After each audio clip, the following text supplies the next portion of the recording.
Les enfants en Christ sont encore charnels, mais lorsqu'ils ont compris Romains 6, ils cessent de marcher selon la chair et se laissent guider par l'esprit.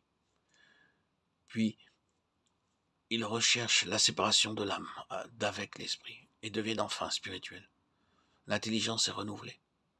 L'âme et le corps deviennent des instruments dociles dont Dieu peut se servir, par quoi il peut s'exprimer.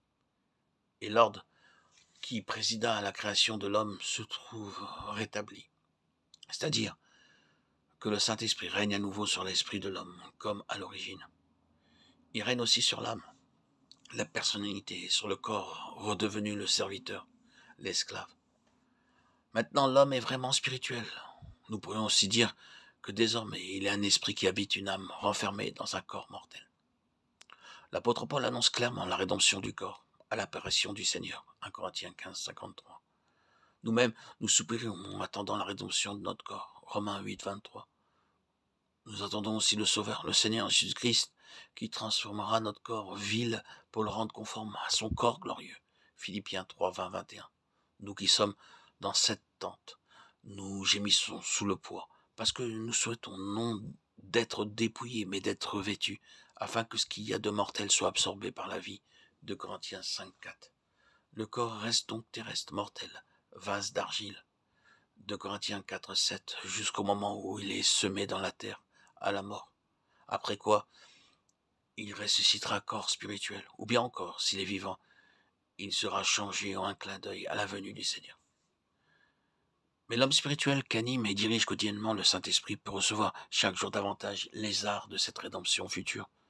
En effet, le corps aussi est touché, vivifié, fortifié par cette vie de l'Esprit d'en haut, selon que l'exprime l'apôtre dans Romains 8, 11. Si l'esprit de celui qui a ressuscité Jésus d'entre les morts habite en vous, celui qui a ressuscité Christ d'entre les morts vivifiera vos corps mortels par son esprit qui habite en vous.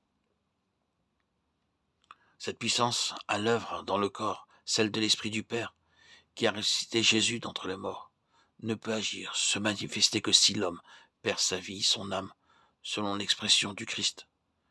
Si le corps est bien crucifié avec son Sauveur, de sorte que la voie est libre pour l'action de celui qui est un esprit vivifiant. Tandis que nous vivons, écrit l'apôtre Paul, nous sommes constamment livrés à la mort pour l'amour de Jésus, afin que la vie de Jésus soit aussi manifestée dans notre chair mortelle. 2 Corinthiens 4, 10, 12. Passage qui s'applique exactement à celui qui vit dans le domaine spirituel. De même qu'il faut humainement parlant perdre son âme pour que l'esprit de vie puisse régénérer et vivifier celle-ci, de même c'est le corps crucifié qui n'accomplit plus les œuvres de la chair que l'esprit peut vivifier, portant toujours en nos corps la mort de Jésus pour que la vie de Jésus puisse aussi être manifestée. Nous avons encore ici une application de cette loi divine. Perdre pour gagner, mourir pour vivre.